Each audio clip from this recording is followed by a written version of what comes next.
At the beginning of a semester, you may wonder what you should do with those old sites. So in this brief video, I'm going to go over some of the options for dealing with old sites. Under My Workspace, if you click on the Preferences button, there are some handy tools for rearranging your space, which is always a good idea, because at the beginning of the semester you probably have your sites from last semester at the top. The new sites will usually end up at the bottom of this My Active Site. So if you need to bring one up to the top, you'll have to click on the bottom and then hit the up arrow quite a few times to get it to go to the top, depending on how many different sites you have in your list here.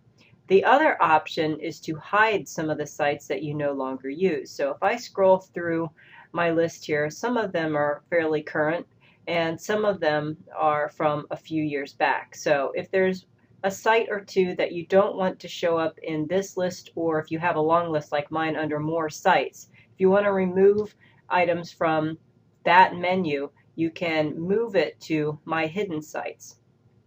You still have access to the hidden sites if you go to the membership tool, okay, which I'll show you in a minute. But once you're done organizing the active and hidden sites and rearranging these tabs up top, you also have an option to show more tabs. So maybe I want 5 tabs to display instead of 4. I'm going to hit Update Preferences, and I will have, you can see more tabs. So that's some ways to get your stuff organized, to hide the ones you don't want in this list and to also rearrange the tabs. Now under this membership tool, you can get to all the sites whether they're hidden or not. So I think I hid that art and city design, and if I search for art, I can still get to that site and get to those resources and so forth. They're just not in my list anymore, taking up space.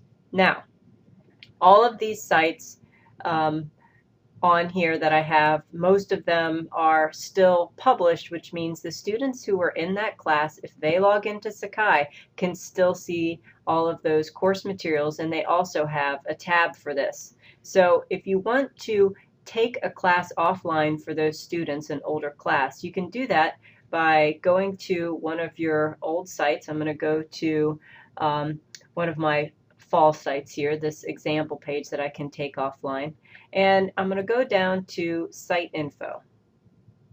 And under Site Info, click on Manage Access. And you can see here that the site is published, but if I want to take it offline, I can go back to Leave as Draft and hit Update.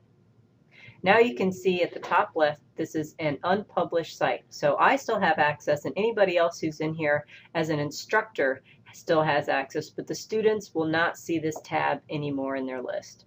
So I hope that that helps you reorganize your Sakai sites and get ready for the next semester. If you have any questions, let me know.